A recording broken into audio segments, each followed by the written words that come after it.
जागा त्यांनी नीट नाही केल्या तर पंचायतला त्या जागा ताब्यात घ्यायचा अधिकार आहे. हे कायद्यानं सांगतो मी. मला घ्यायची नाही ती यायची नाही. चांगलं ठेवा. आपलं म्हणणं काय, गाव चांगलं करू राहिलं, सगळं काम चांगलं करू राहिलं, महिला चांगलं करू राहिलं, करा. एक एक घराच्या पुढे दगड अजून दिसते. मी जेवढा वरून काळा आहे त्याच्या 10 पट आतून काळा आहे. हे दगड हरामखोर पुढं काऊन ठेवते मला अजून कळलं नाही. हो काय असा धरून डोक्यात घातला पाहिजे त्याच्या. तुम्हाला सांगतो साहेब, तुम्हाला खरंच सुख पाहिजे तर सुख पायरी पुढे नाही लावायची, पायरी पोटात करायची. तर 7 दिवस सप्ताह केल्याचा उपयोग आहे. पुढं कसं पायरी करतो मला कळत नाही. लोकांच्या रस्त्यातले आम्हाला काटे वेचायचे सांगितले का दगड टाकायचे सांगितले. तर काय हरामखोर असे दगड ठेवतो. तुमचं लय बरं आहे, 90% बरं आहे. मी आता लय गावं पाहिलं ना, लय जायला लोक आहे. तुमचं चांगलं आहे, हळूहळू होईल. मग आता गाव म्हणलं तर एवढे तेवढे राहतेच. सरपंच कुठे गेले. मी सरपंचाच्या घरी जेवायला गेलो तर मी तिथे एक जाळी पाहिली. मला असं वाटतं ती मच्छर मारायची होती काय करून. हां बरोबर आहे का. हां आणि ते मच्छर मारायची जाळी सरपंचाच्या घरी लागतीच.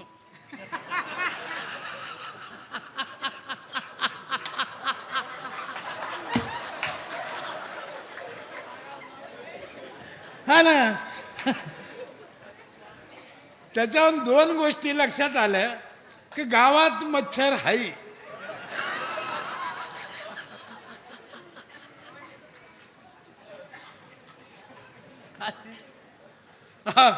आमच्या तिकडे आहे ना, तुम्ही ना आम्ही काही लांब नाही पण काही किलोमीटरवर फरक पडत असतो. आमच्या तिकडे आहे ना, रस्त्याच्या कडेला असे 2-2, 4-4 कुत्री बसते. रस्त्याच्या कडेला 2 पाय पुढं 2 पाय मागं. त्याची काय मीटिंग चालते भगवान जाणे. पण ते काय करते, गाडी आली, मोटरसायकल 4 व्हीलर आली, त्या गाडीच्या मागं पळते. अर्धा किलोमीटर पळते ते कुत्रे. मला अजून कळलं नाही ते कुत्रे त्या गाडीच्या मागं काऊन पळते. त्याला काय शिवाजी पुरस्कार असतो का, डॉक्टर बाबासाहेब आंबेडकर पुरस्कार असतो का. मग काय त्या कुत्रे मागं लागायचं कारण काय असेल. खूप विचार केला, मला काही उत्तर सापडलं नाही. पण त्याच्यातून चौधरी साहेब मला एक शिकायला मिळालं. काय शिकायला मिळालं, किती कुत्रे गाडीच्या मागं लागले म्हणून गाडीवाल्यानं कधी गाडी उभा करून कुत्र्याला विचारलं का भाऊ तुमचा काय प्रॉब्लेम आहे का. त्यांना विचारायचं. असे कुत्रे पळते पळते थांबते आणि उजून येऊन बसते. त्यांच्या नादी लागायचं. आणि असे 2-4 कुत्रे दर गावात असतेच असते. आता त्याला काय करणार, त्याला असते. ते देवानं पाठवलेले, तुम्ही आम्ही थोडी खंडोबा आहे देऊ. त्याला नाव ठेवायचं नाही, तिकडं लक्ष द्यायचं नाही. हे निसर्गातल्या गोष्टी आहे काही. तुम्ही म्हणा साप कशाला, इच्छू कशाला, उंदीर कशाला, घुस का, हे देवानं पाठवलेले. त्याचा रागराग करायचा नाही, इलाज काढायचा इलाज. मला एवढा टेम नाही, नाही तर एक कसे जन्माला आले हे सुद्धा लई भारी झालं. यांचा जन्म कशातून झाला हे सुद्धा लय भारी. म्हणून माझी विनंती आहे तुम्हाला, एक गोष्ट लक्षात घ्या. माझं गाव करताना या सगळ्या गोष्टी ग्रामपंचायतनं केल्या पाहिजे. अर्थात ग्रामपंचायतकडे पैसा पाहिजे हे लक्षात आलं. आणि आम्ही आमच्या इथे काय केलं साहेबाला माहीत आहे.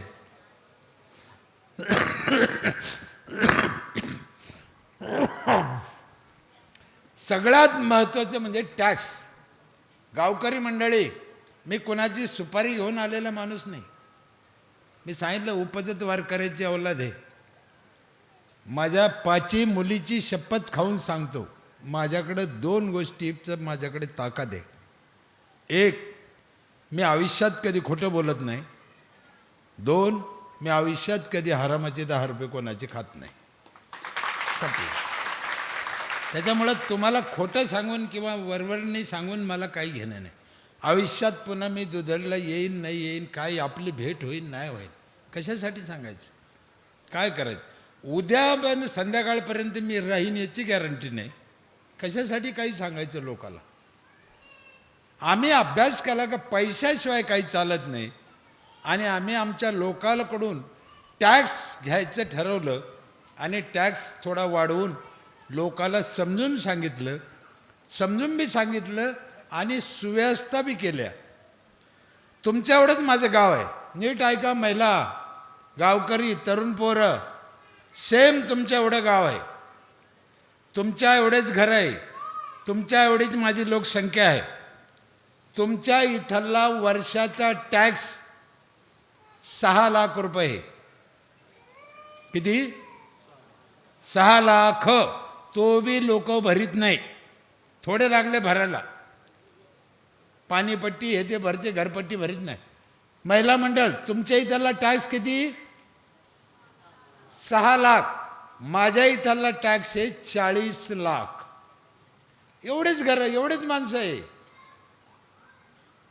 6 लाख कुठं, 40 लाख कुठं. आणि माझ्या गावात 100% लोक टॅक्स भरते. वर्षाच्या पहिल्या दिवशी भरते.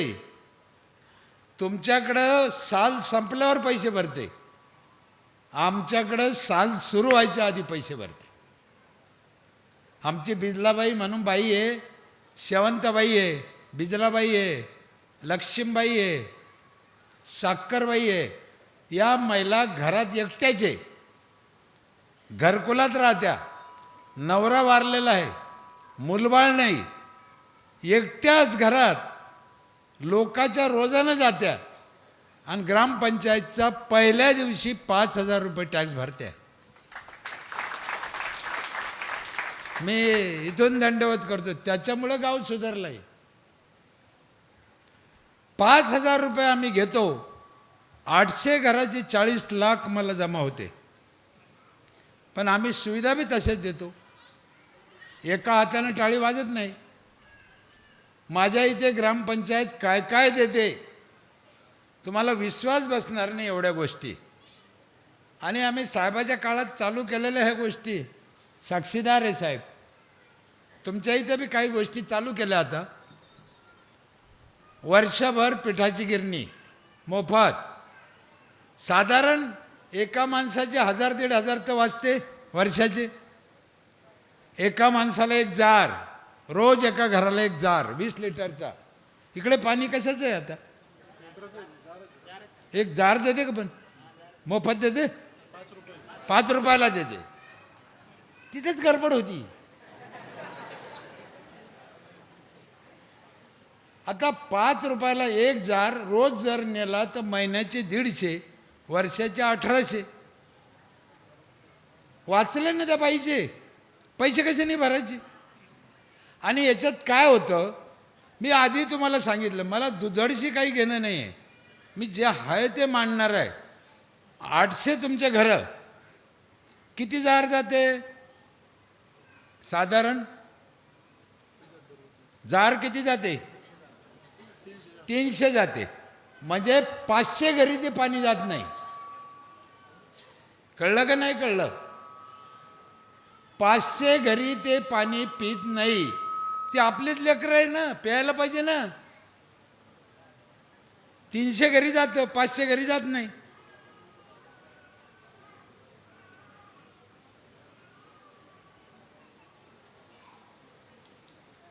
म्हणून आम्ही काय केलं, ते जे टॅक्स भरण झाला तो एक जार फुकट. मग या फुकटच्या लालचीने लोक पैसे भरायला लागले. अजून काय, माझ्या इथे सगळे मसाले आम्ही करून देतो. तुम्हाला जसं सांगितलं बाहेरचं खाऊ नका. शेवाय करतो, पापड करतो, बटाटा चिप्स करतो, बटाटा चिवडा करतो, ऊसाचा रस काढितो, हळद पावडर, मिरची पावडर, धने पावडर, हे सगळ्या मशनी ग्रामपंचायतमध्ये लोकाला फुकट वर्षभर. संपूर्ण गावाला सॅनिटरी नॅपकिन वर्षभर फुकट आहे महिलाला, 5,000 रुपये. अख्ख्या गावाला वायफाय फ्री आहे वर्षभर. काय पाहिजे लोकाला? मोटरसायकल फोर व्हीलरमध्ये हवा भरून मी पंचायत देते आमची. मी सांगितलं 40 म्हाताऱ्याला जेवण आहे पंचायतमध्ये. 1.5 लाख नारळ फुकट खाते गाव. 1.5 लाख नारळ. शेती करायचा एक ट्रॅक्टर आहे आमचा पंचायतचा, मोठा आहे तो, सगळ्यात मोठा. म्हणजे 30% सबसिडी आहे नांगरा मोगड्याला. तुमच्या इथे 1 एकर नांगराला किती पैसे लागते? 1800. तर समजा आम्ही 1400 रुपये नांगरितो. 5 एकर नांगरलं तर 2,000 रुपये त्याचे वाचत आहे. आणि 10 वर्ष झाले माझ्या इथे सरपंच झेंडावंदन करत नाही, कोणतंच नाही. 15 ऑगस्ट नाही, 26 जानेवारी नाही, कोणतंच नाही. मग कोण करतं? जी बाई 1 एप्रिलला पहिल्या दिवशी पहिली पावती फाडीन तिच्या हातानं 15 ऑगस्टचं झेंडावंदन होतं आमच्या इथे. बाया मार्च महिन्यात झोपत नाही आणि त्या ग्रामसेवकाला झोपून देत नाही. पहिली पावती फाड, पहिली पावती पैसे घेऊन यांच्या 7-7, 8-8 लाख रुपये हातावर जमा होते ग्रामसेवकाकडे पहिल्या दिवशी. काही लोक मार्च महिन्यात देते तेव्हा पावती फाडता येत नाही. पहिली पावती 15 ऑगस्ट, दुसरी पावती 26 जानेवारी, तिसरी पावतीवाली 1 मे, चौथी पावतीवाली 17 सप्टेंबर. काय बिघडतं? गावातल्या बाईने झेंडावंदन केलं तर बिघडतं काय? सरपंचानं दोरी वाढ काही गरज आहे? बरं, तिला साडी चोळी घेतो आम्ही, तिची पूजा करतो, तिला झेंड्यापाशी न्यायचे, ताई ओढा. हो, मी पाहिलं माझ्या डोळ्याने, अक्षरशः कितीतरी महिलाच्या डोळ्यातून धारा लागत्या. तिला असं कधी वाटलं नाही ना की मला ह्या गावचं झेंडावंदन करायला मिळेल म्हणून. का नको? जी बाई पहिली पावती फाडती तिचा मान का नको? साहेब, यावर्षी मी शपथ खाऊन सांगतो, मी 1 एप्रिलला पैसे भरले माझे. मी घरी नव्हतो त्या दिवशी, मी कुठेतरी सांगली कोल्हापूरला होतो. मी घरी फोन करून सांगितलं आपला टॅक्स भरा, आज 1 एप्रिल आहे. पोरगी गेली, आमचा टॅक्स भरला, 11 वाजता भरला माझा टॅक्स. मला येऊन सांगितलं टॅक्स भरला म्हणे. म्हणलं किती आहे? ते काय 8-9 हजार काहीतरी होतं सगळ्या जागेचं जास्त मिळून. पण मला राहवलं नाही. मी तिला विचारलं पावती नंबर कितवा आला आपला? ते मला म्हणे पावती नंबर 221 आहे म्हणे. 1 तारखेला 11 वाजता माझा नंबर 221 होता. किती लोक जागरूक झाले समजा. आणि मी बार कहून म्हणतो महिला भरत्या, महिलाच्या हाताने झेंडावंदन कहून माझ्या गावातल्या सगळ्या प्रॉपर्ट्या महिलाच्या नावावर आहे. त्याच्यामुळं माणसाचा काही संबंध नाही. राहशीन तर राह, जाशीन तर जाय. हा, नाही तर काय त्याला काय. आणि तसंच केलं पाहिजे. पण ते होतं काय? महिला लग्नाच्या नोंदी करीत नाही म्हणून ग्रामपंचायतला अडचण येते नावावर करायला. लग्नाच्या नोंदी केल्या पाहिजे. तुमचं गाव आता सुधारलं, विकसित आहे, सगळ्यांना नोंदी केल्या पाहिजे. इथं बसलेल्या अर्ध्या अनाधिकृत आहे, नोंदीच नाही.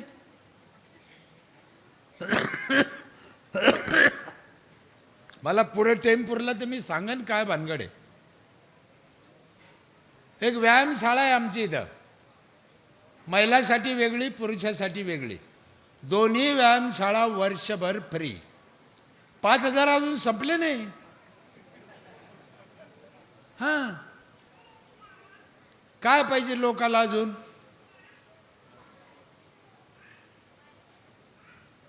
म्हातारं कोतारं जर ग्रामपंचायतमध्ये आलं ते किरकिर करतं, मग कागद लवकर द्या, ग्रामसेवक आला नाही का, त्याला समजत नाही का, सरपंच कुठं मेला, म्हातारा माणूस चिडचिड करतं. मी 2-3 बाऱ्या ऐकलं, म्हणलं म्हाताऱ्याला काय करावं. मग आता आम्ही 3 म्हसनी आणल्या, ग्रामपंचायतमध्ये ठेवल्या. बाबा आले का त्याला त्या खुर्चीवर बसायचे, बाबा बसा, आणि त्याचे पाय दोन्ही त्या मशनीत घालून द्यायचे, बटन दाबून द्यायचं. त्या मशनी म्हाताऱ्याच्या पाय दाबीच्या अशा. बाबा उठतच नाही ना, चट येईन ग्रामसेवक, कुठं पळून चाललं, आपलाच जे असं.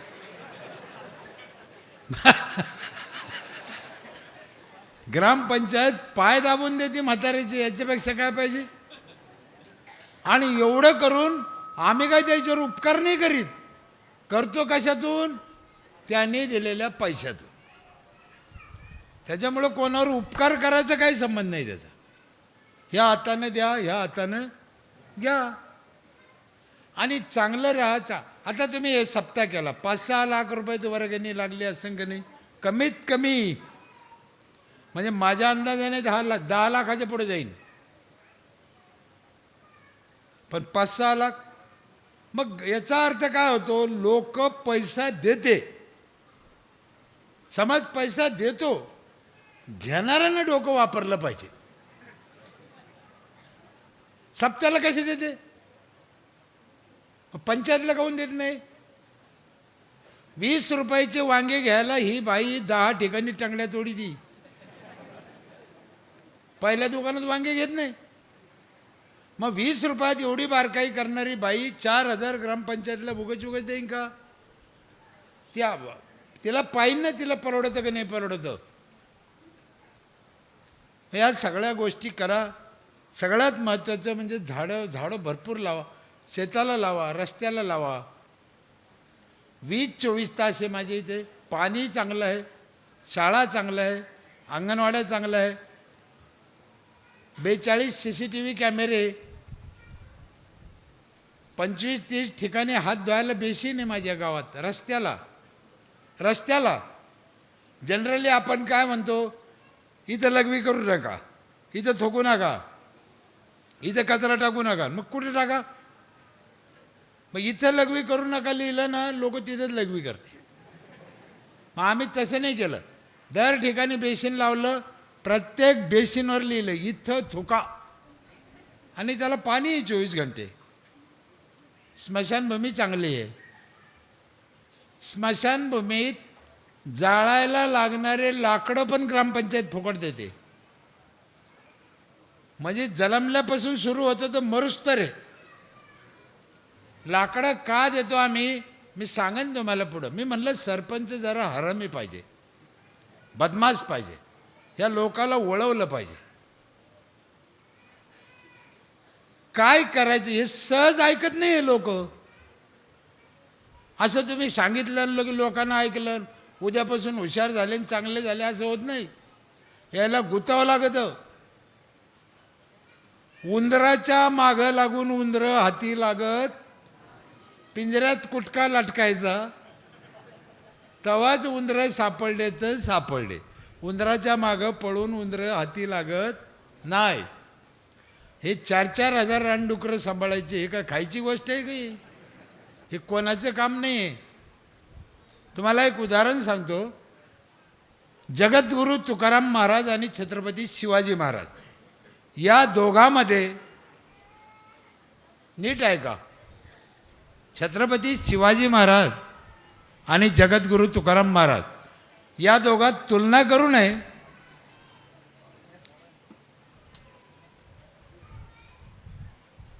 का म्हणता ना, बसा. या दोघात तुलना करू नये, पण करायची ठरली तर दोघांमध्ये श्रेष्ठ कोण आहे असं जर विचारलं समाजाला, तुकाराम महाराज श्रेष्ठ का छत्रपती शिवाजी महाराज श्रेष्ठ असं जर विचारलं तर कुणीही सांगन तुकाराम महाराज श्रेष्ठ. बरोबर आहे का नाही, कुणीही सांगा. पण मला खरं सांगा, औरंगजेबानं छत्रपती शिवाजी महाराजांच्या ऐवजी तुकाराम महाराजाला अटक केली असती आणि आग्र्यात कोंडलं असतं तर तुकाराम महाराज सुटून आले असते का. हां, ते तिथंच इठ्ठल इठ्ठल इठ्ठल इठ्ठल करीत बसला. ते सुटून आलं. त्याला ओरिजिनल छत्रपती लागतो, आयऱ्या गायऱ्याचं काम नाही. हे तसंच आहे. सरपंच बी बदमाश लागतो. माझं गाव 30 वर्षापूर्वी हागणदारी मुक्त करताना पाटलाच्या बायाला दंडाला धरून उठेल मी. दंडाला धरून कुठं जीव म्हणता असेल. मी कसा जगलो माझं मला माहिती. आणि तेव्हा पैसे देत नव्हतं सरकार. 1000 रुपये सुद्धा संडासला नव्हते तेव्हा. माझ्या गावच्या लोकांना महाराष्ट्र ग्रामीण बँक हे का आपली जालना ग्रामीण बँक, हिच्याकडून दर घरानं 5-5 हजार रुपये कर्ज काढलं होतं. कर्ज.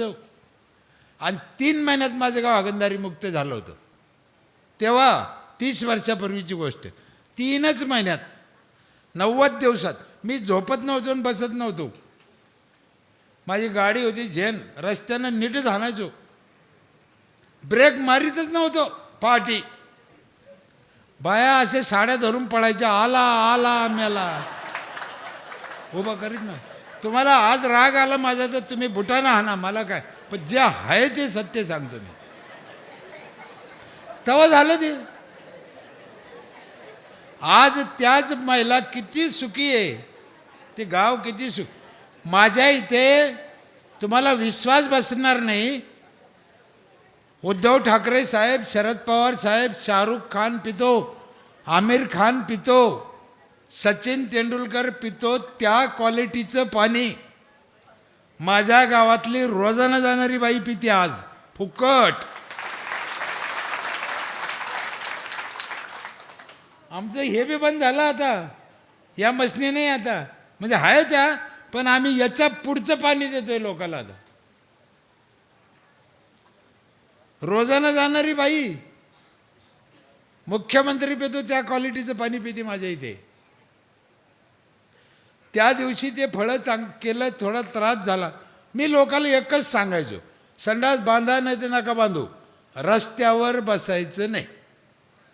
मग कुठं बसन? तुमच्या इथे कोणी आता बाहेर जात नसेल आहे ना? अरे एक अर्ध कोणी कडीकडीचे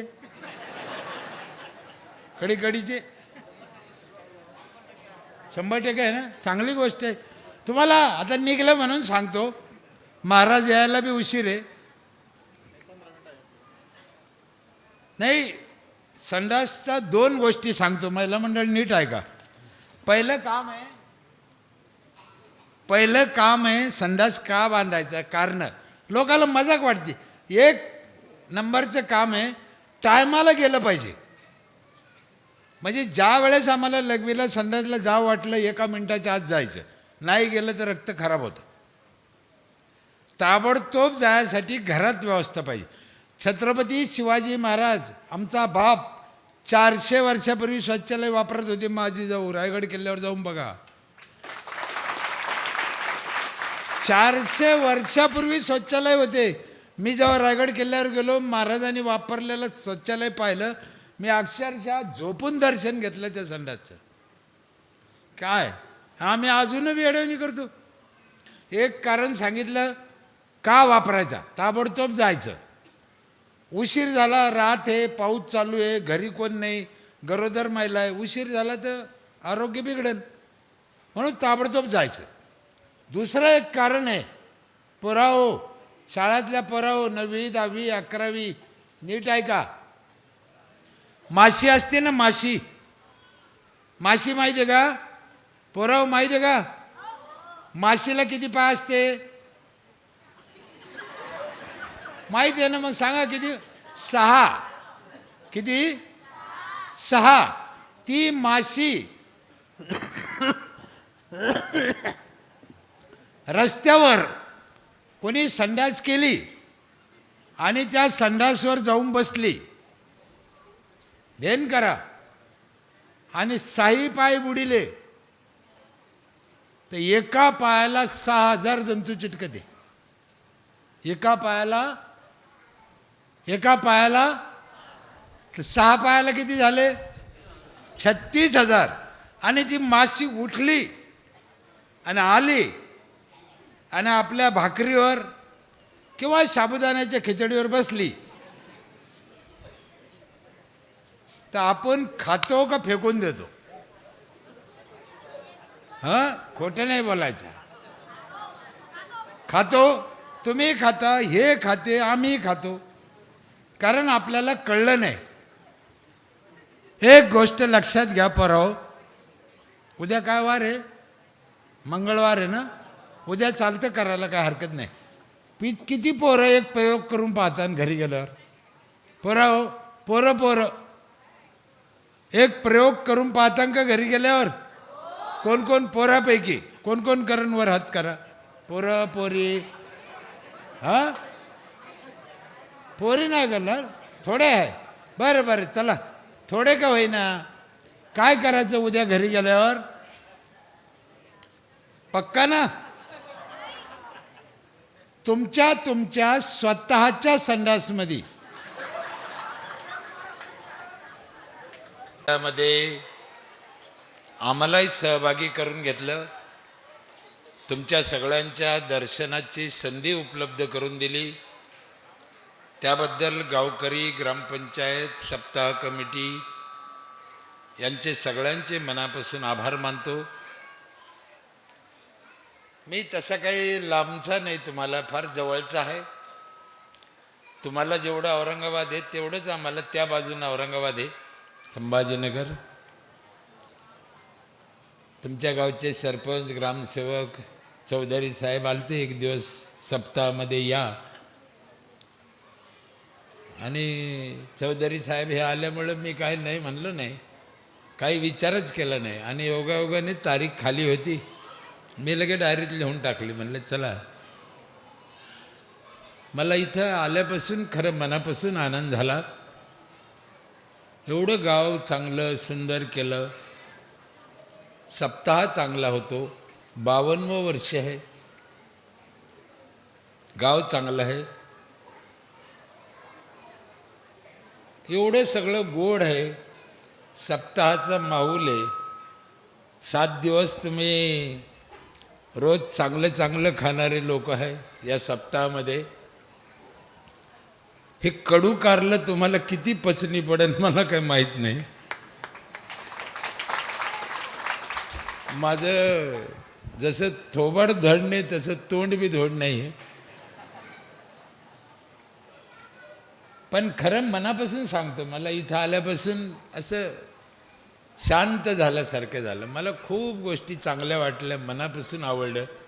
गाव स्वच्छ आहे, सुंदर आहे, झाडं आहे, माणसं चांगले आहे. विशेषतः महिला मंडळ खूप आहे, पोरं तरुण मंडळी चांगली आहे, खूप चांगलं आहे. मी रोज गावोगाव जातो, लोक बोलवतात. सप्ताहामध्ये बोलवते, कीर्तनात बोलवते, वर्ष श्राद्धाला बोलवते. आता तर 10व्याला पण बोलायला लागले. जायचं असं म्हणते, जे जे आपणाशी ठावे ते इतराशी सांगावे, या नियमाने लोकाला 2 गोष्टी बोलायच्या. पर एक गोष्ट खरी आहे, जी तुम्ही ऐकली मी ऐकली.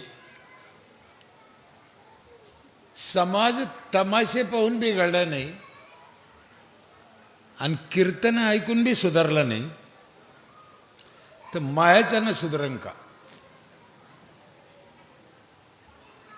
रोज सप्ते हे गावगाव, रोज कीर्तन आहे, रोज प्रवचन आहे, टाकीवर आहे, TV वर आहे. किती समाज सुधारला हा बी विचार करायचाच एक संशोधनाचा भाग आहे. मी उपजत वारकऱ्याची औलाद आहे. माझे आजोबा पंजोबा सगळे वारकरी. माझ्या घरात 4 वाऱ्या पंढरपूरच्या. वारकरी संप्रदायाबद्दल मला अतिशय प्रेम आहे, अतिशय श्रद्धा आहे. तरी पण बोलताना वारकरी संप्रदायाबद्दल म्हणल्यापेक्षा असे कथा कीर्तनकार कालाबद्दल मी किती का वेळेस वाईट बोललो. आणि ते नकळत तोंडातून जातं. असं काही मुद्दाम कोणाला बोलवायचं, दुखवायचं असं आपला हेतू राहत नाही. पुढाऱ्याला बोललो, कधी पत्रकाराला बोललो असेल, कधी महाराज मंडळीला बोललो, कधी गुरुजीला बोललो. का बोललो तर हा समाज सुधारायचा कधी आणि याला सुख मिळायचं कधी? सुधारायचं म्हणजे काय? याला सुखी कधी व्हायचा? माझ्या गावामध्ये मला माझ्या गावच्या लोकांना सलग 5 वेळेस निवडून दिलं. 25 वर्ष मला काम करायची संधी मिळाली. त्या 25 वर्षात चौधरी साहेब 10 वर्ष माझ्याबरोबर होते. म्हणजे माझं गाव चांगलं होण्यामध्ये साहेबाचा 10 वर्षाचा वाटा आहे, सिंहाचा वाटा आहे. हे एक आणि यांच्या अगोदरचे एक पाटील होते, तो वारला, तो खानदेशचा पाटील BM, चांगला पोरगा होता. आणि ग्रामसेवक चांगला असल्याशिवाय बी गाव काही सुधरत नाही. ग्रामसेवक चांगलाच राहतो, पण गावातले लोक त्याला चांगलं राहून देत नाही. त्या 25 वर्षात मला 2 गोष्टी लक्षात आल्या. दुधडच्या नागरिका हो, नीट लक्षात घ्या. काय लक्षात आलं? एक, देश कर्जबाजारी हो राहिला आणि माणसाचं आयुष्य कमी हो राहिलं. भारत स्वतंत्र झाला तेव्हा दिवशी आपल्यावर जेवढं कर्ज होतं त्याच्या 100 पट कर्ज आज देशावर आहे. मग देशावर आहे म्हणजे तुमच्यावर आमच्यावर आहे.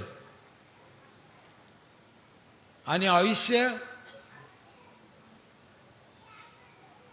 50-60 वर्षापूर्वी आपले आजे पंजे किती वर्ष जगत होते?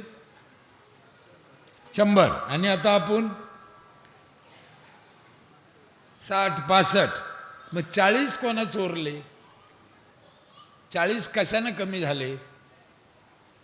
आणि 50 वर्षात जर 40 कमी झाले, 60 उरलं आणि पुढच्या 50 वर्षात 60तलं 40 गेलं तर खाली किती राहील? 20 राहील.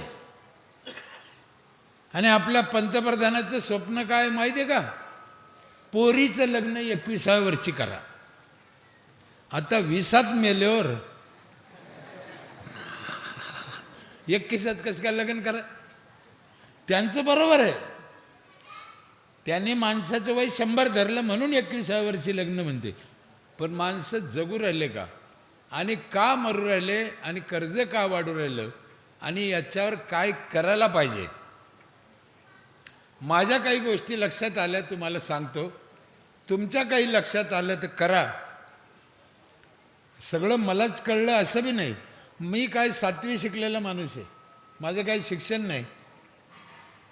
मी काय कोण्या पक्षाचा कार्यकर्ता नाही. घरी काही शेती नाही, बाडी नाही, दुकान नाही, धंदा नाही, काय. बरं झालं मला देवानं दिलं नाही. काय देवाचे आणखीन एक उपकार आहे, मला पोरगं बी नाही.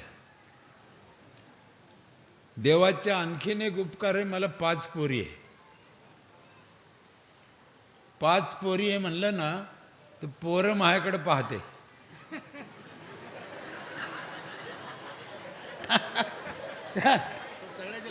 त्यांना असं वाटतं चौधरीने चांगला धरून आणला बकरा, ओळखीचा आहे, एखादीचं देईन. पण माझ्या 5ही पोरीचे लग्न झाले. मला पंतू झाले, पंतू. नातू तर लय लांब, पंतू झाले. त्याच्यामुळं तुम्ही तुमचं पाहून घ्या, माझा काय विचार. हा, नातीला पोरं झाली माझ्या, माझा काही विषय राहिला नाही. घरात 2घच आहे आता, बुड्ढा बुड्डी. एक पोरगी शेजारी आहे घराच्या, ती म्हातारीला पाहती. मी 4-4, 8-8 दिवस घरी जाणं होत नाही. कधी कधी 10-10, 12-12 दिवस देशभर फिरतो, इतर राज्यात जातो. काय घरी भागून जातं. बायको सकाळी रात्री एखाद्या वेळेस फोन करून माहिती घेते कुठं आहे, काय आहे. सकाळी जर तिनं फोन केला, ती विचारती चहा ब्या घेतली का. आपण जर म्हणलं हो आत्ता चहा पाणी झाली, सरपंचानं सगळं केलं, मग ती कपाळाला ठपका मारून घेते. हाय हाय हाय आपलं माणूस हाय, असं तिला खात्री होती. आता तिला असं तर विचारता येत नाही तू हाय का कुचकला.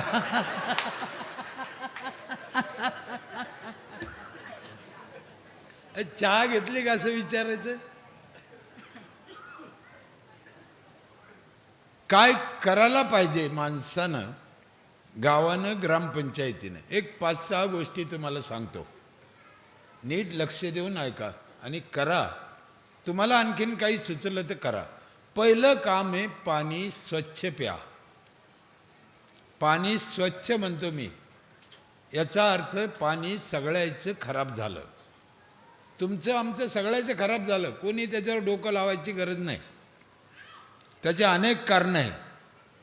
ड्रेनेज त्याच्यात सोडलं, नाल्याचं पाणी सोडलं, कंपनीचं पाणी सोडलं, पिकावर खतं औषधं मारले, वाहून गेलं, म्हातारं मेलं, त्याचं राग बी त्याच्यात नेऊन टाकलं.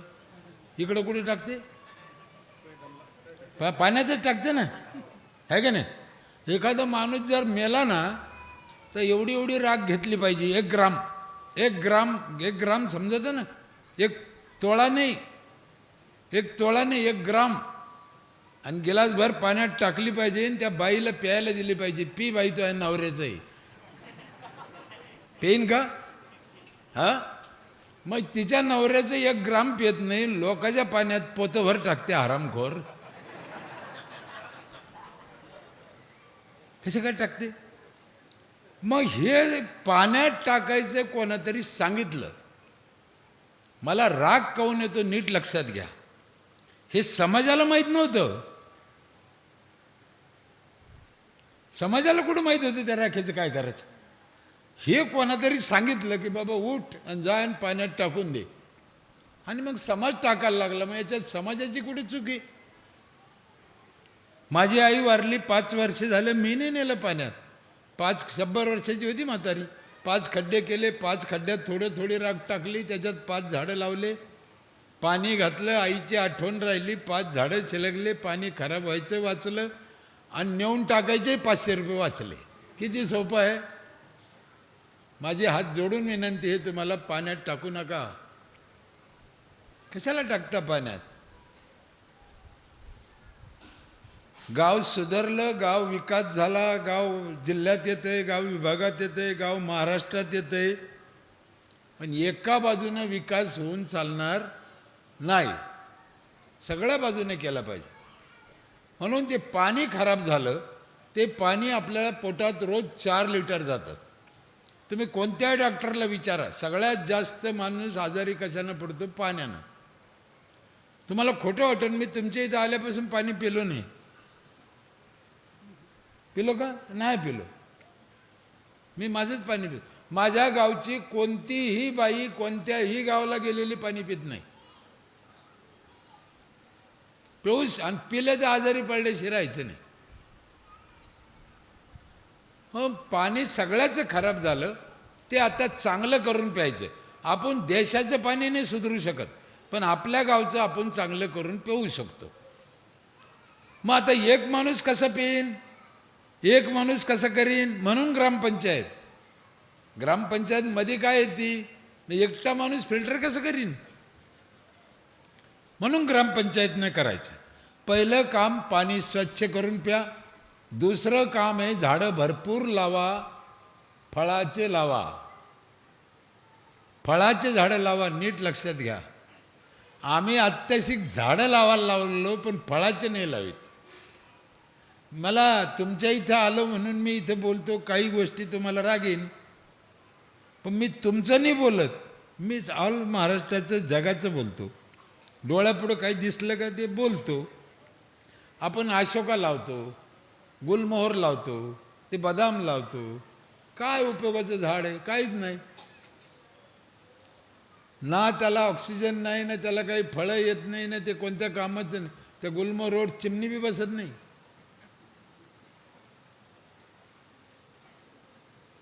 म्हणून झाडं फळाचे लावा. आपल्या देशात जे देशी झाडं आहे ते लावा, फळाचे लावा. वड लावा, पिंपळ लावा, लिंब लावा, सीताफळ लावा, पेरूळ लावा, आंबा लावा, चीज लावा, नारळ लावा. दुहेरी फायदा आहे ना. आता तुमच्या इथे या कोपऱ्यातून त्या कोपऱ्यापर्यंत 150 अशोकाची झाडं आहे. 150 मग लावले, जगवले, चांगली गोष्ट आहे ना, काय दुमत नाही. पण समजा आता तुम्ही ही 150 सीताफळ असते किंवा 150 पेरूची झाडं असते तर काय झालं असतं? किंवा 150 नारळ असते, 150 नारळ असते तर त्याला 1500 नारळ लागले असते. 1500 नाही, 15,000. 15,000 नारळ आले असते एवढ्या जाग्यात. पण प्रश्न असा आहे, इथं जर 15,000 नारळ आले असते तर ते खायचे कोणा? आपला प्रॉब्लेमच वेगळा आहे.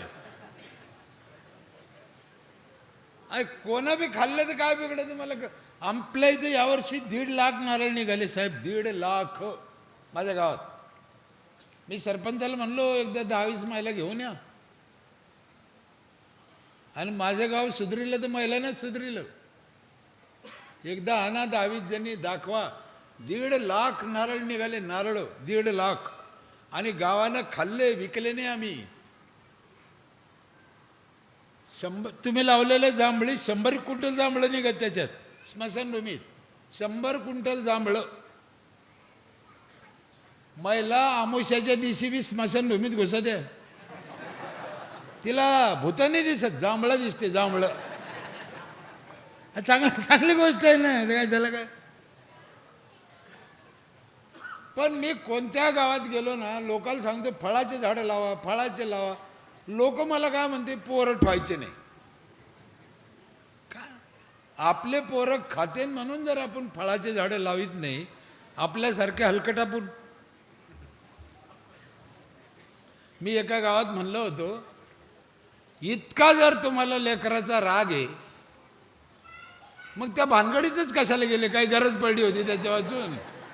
रामदेव बाबाच्या आश्रमात जाऊन राहायचं ना, कशाला कुठं नाही गेलं? हो, आपल्या लेकरानं फळं तोडून खाल्ले, आनंद व्हायला पाहिजे. उलट त्याचा हात नाही पुरला तर तुम्ही त्याला टेकू द्यायला पाहिजे. खाऊ द्या ना. माझ्या घरी कमीत कमी मला वर्षाला 400 नारळ फुकट भेटते आज. कशाला म्हणते? म्हणून पाणी स्वच्छ प्या, झाडं भरपूर लावा, गावात स्वच्छता ठेवा, साफसफाई, गटार बंदिस्त पाहिजे, शौचालयाचा वापर पाहिजे, साफसूफ पाहिजे. अहो नखं काढायचे लोकांना सांगायला लागत. अजून काय काही बाया तर म्हणते मास्तरनीन काढा, अंगणवाडीचं ताई नाही काढा. आपल्या लेकराचे नखं मास्तरनीचं काय संबंध आहे? काढले तर काढले, नाही काढले, आपण ध्यान द्या ना. स्वच्छतेच्या बाबतीत आपण लय माग आहे अजून. महिला मंडळ नीट लक्ष द्या पोराओ. आपली चूक नाही आहे, आपल्याला लक्षात नाही आलं ते, आणि आपल्याला कोणी शिकलं नाही. आज बी मी पाहतो खेड्यात जेवायच्या आधी कितीतरी लोक हात धुते ना, असं पुशीते. हा मग धुते कशाला? तुम्ही मग ध्यान करायचं का? हे कोणी शिकलंच नाही ना. जेवणाच्या आधी हात धुतल्यावर कशालाच पुसायला नाही पाहिजे. टावेलाला नाही, कपड्याला नाही, कशालाच नाही. कशाला पुसायचं? घाण करायचं पुन्हा. हा, जेवण झाल्यावर हात धुतलं तर मग पुसा. खूप गोष्टी आपल्या लक्षात येत नाही. आता तरी थोडे लोक सुधारले. पहिले खेड्यामध्ये काय करायचे, 2-4 माणसं घरी आले ना, एका गिलासात पाणी द्यायचे प्यायला. गिलास एक, ती बाई तांब्यानं किंवा जगानं टाकायचे, तो पोरगा पाणी, एकाला एकच गिलासानं द्यायचे. आता ते काय करायचे, याचं पेनं झालं की ते गिलासात पाणी टाकायचं, हिसळायचं आणि फेकून द्यायचं आणि दुसऱ्याला द्यायचं. गिलास आतून धुतला का बाहेरून? हां, आणि ऊस टाकून निघून झाला. नाही कळलं आपल्याला. हे शिकायचं आहे. तुम्ही अभियानात आता विभागातल्या जातान, राज्यातल्या जातान, येणारे लोक तपासणीवाले बारकाईने तपास येते. गाव बाई पदर कशी घेते, माणूस कपडे कसा घालतो, स्वच्छ आहे का, नख काढते का, चपला कुठं ठेवते, पोरं कसे, सगळं पाहते. संत गाडगे बाबा राज्याची तपासणी मी 2दा केली. तुम्हाला बी हे. आणि त्याच्यात म्हणजे साहेब तपासायला यायचे म्हणून नाही करायचं. आपल्या गावच्या हमेशा पुढच्या पिढीच्या कल्याणासाठी या गोष्टी करायच्या. आपल्या दारी नालीतलं पाणी जर तुंबलं तर 3 किलोमीटरहून मलेरियाचा डॉक्टर तो मच्छर येतो. 3 किलोमीटरहून. त्याला तिथं कळतं घाण कुठं आहे. डेंग्यूचा 3 किलोमीटरहून म्हणजे शेंद्रावून इथे येईन. त्याला तिथं कळतं घाण कुठं आहे. आणि तुमच्या दारी येईन, घाण खाईन आणि निघून जाईन का? घाण खाल्ल्यावर जाताना एक गुलाबजामुन बी खाईन ना. आणि एक जामून खाल्ला का 15 दिवसाचा फटका बसला. म्हणून स्वच्छता, गाव झाडून घेतलं पाहिजे रोज. आपल्या वाडवडिलांनी काय सांगितलं, हात फिरे तिथे लक्ष्मी फिरे. आणि 75 वर्षात हात नाही फिरे. काय की गावाचं झाडूनच घेत नाही कधीच. पण मला खरं मनापासून सांगतो, तुमचं गाव आल्यापासून चांगलं वाटलं, मनापासून आनंद आहे. असेच व्हायला पाहिजे गाव. मी पेपरला वाचायचो, साहेब सांगायचे, माहिती घ्यायचं, ऐकायचं, मला आनंद व्हायचा. महाराष्ट्रात बरेच गावं चांगले झाले, 200-400 गावं तरी चांगले झाले. मी आत्तापर्यंत 7,000 गावामध्ये गेलो असं. चांगले हो राहिले गावं, व्हायलाच पाहिजे. आणि गावं चांगले झाल्याशिवाय भारत महासत्ता व्हायचं नाही, हे सत्य आहे. म्हणून महात्मा गांधी म्हणायचे खेड्याकडे चला. कारण खेडे सुधारल्याशिवाय, शेतकरी सुधारल्याशिवाय, ग्रामीण भाग सुधारल्याशिवाय देश सुधरू शकत नाही. म्हणून खेडे सुधारले पाहिजे. स्वच्छता ठेवा, मुलांचं शिक्षण चांगलं करा. आपल्याकडे काय होतं खेड्यामध्ये, 8वी 9वीच्या नंतर पोरं शिकत नाही आणि पोरीला शाळेत पाठवत नाही. हे सत्य आहे साहेब. पोरं शिकत नाही आणि पोरीला शाळेत पाठवत नाही. मग खरं सांगा, तुम्हाला कोणतंही आरक्षण मिळालं दुनियाभरचं तर त्याचा काय उपयोग होईल? त्याला शिकावं लागेल ना, आधी शिक्षण पाहिजे ना. शिकतच नाही. पोरीला तर जाऊनच देत नाही शाळेत. इथलं किती पोरी जात असेल पुढं 9वी 10वी 11वी 12वीला जात्या का? किती जात्या? चांगलं आहे, चांगलं आहे, जायला पाहिजे. मी फार वाईट बोलतो आईला, पोरीला पाठवा, आपलं लेकरू हे भरोसा ठेवा. आणि शाळेत जायची ती मास्तरकडं, मास्तरीकडं, काय काळजी करू नका. आणि पोरी वाईटच असते असं नाही.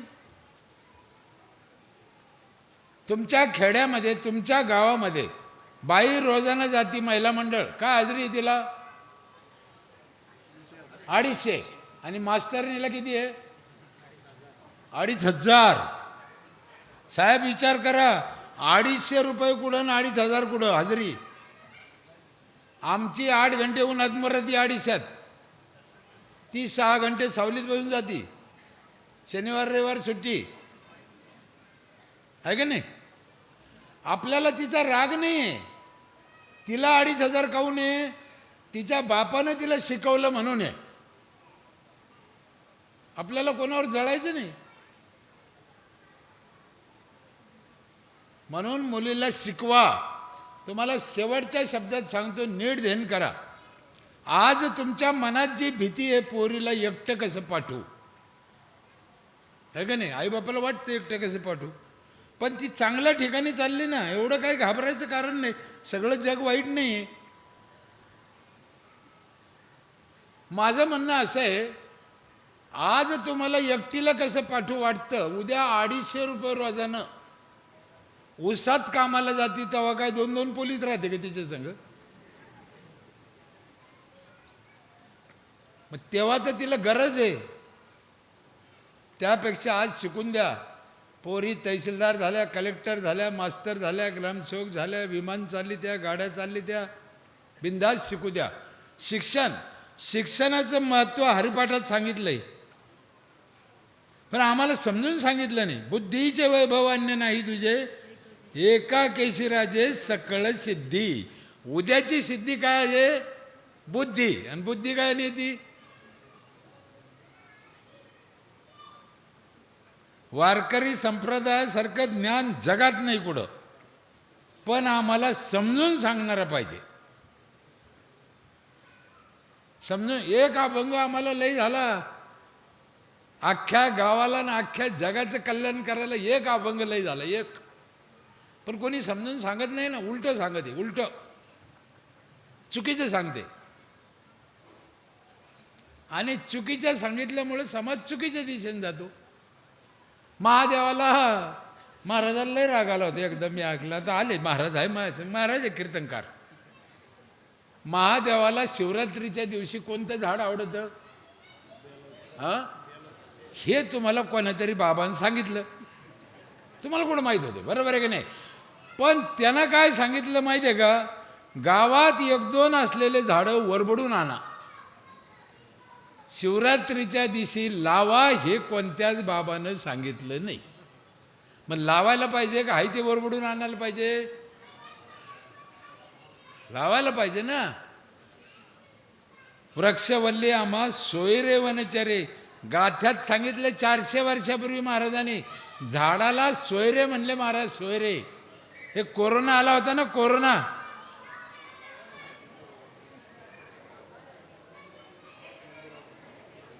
कोरोनामध्ये आजार काहीच नव्हता, ऑक्सिजन कमी पडत होता, माणूस मरत होता.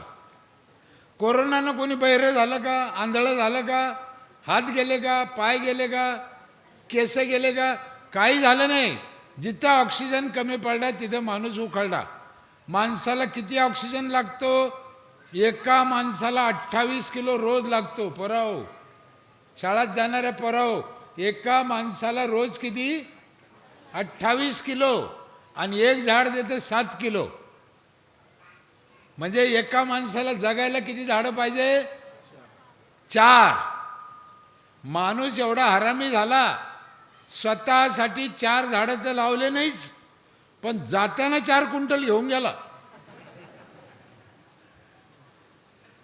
त्याला जाळलं नाही पाहिजे, लाकडात वड्यात फेकला पाहिजे. कधी उभ्या आयुष्यात झाड लावलं नाही, त्याला जाळायचं कसं काय. झाडं लावा, भरपूर लावा, फळाचे लावा, मुलांना शिकवा.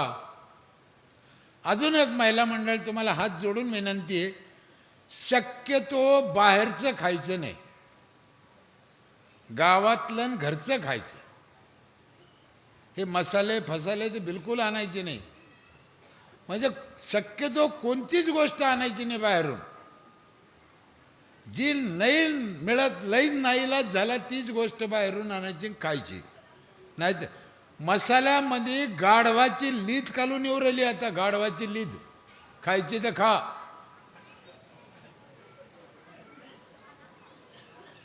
तुम्ही मला एक सांगा, इथं बसलेले लोक हो, खरं खरं बोलायचं, गोकुळाष्टमी आज, खोटं बोलले तर तुम्हाला 7 जन्माचं पाप लागत. हॉटेलमध्ये जशी भाजी लागती, समोरचे खरं सांगा, हॉटेलमध्ये जशी भाजी लागती तशी चव घरी येते का, नाही येत. मग असा कोणता मसाला आहे का तो तुमच्या बायकोला माहीत नाही.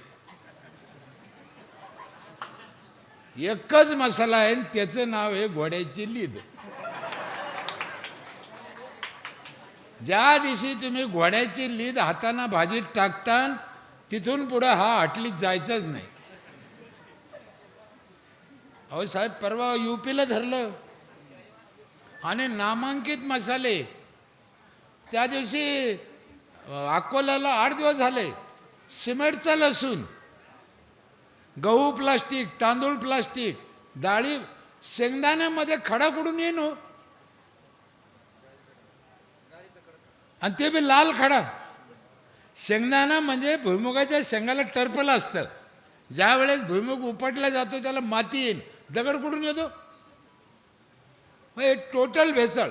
फळं एका दिवसात एवढले, टरबूज एका दिवसात लाल, बाहेरून आणलेलं. म्हणून घरचं खायचं, बाहेरचं खायचं नाही. आणखीन एक काम आहे, म्हाताऱ्या लोकाला जीव लावा. गावातले जे वयस्कर लोक आहे, गरीब आहे, निराधार आहे, मुलं बाळं नाही, मुलं बाळं नोकरीला गेले किंवा नाही आहे, सांभाळीत नाही, अशा लोकाला गावानं ग्रामपंचायतीनं सांभाळलं पाहिजे, सगळं केलं पाहिजे त्यांचं सगळं. काल सरकारनं म्हाताऱ्या लोकांसाठी एक महामंडळ काढलंय, आता कालच काढलं. आपल्या गावातलं म्हातारं आपण नाही सांभाळायचं तर कोण सांभाळायचं? आपल्या गावचं म्हातारं दुसऱ्या गावाला जाऊन भीक मागतं, आपल्याला लाज वाटायला पाहिजे. मग गावातले म्हातारे गावात सांभाळा, त्याला काही एवढा खर्च येत नाही, काय मोठं लाईट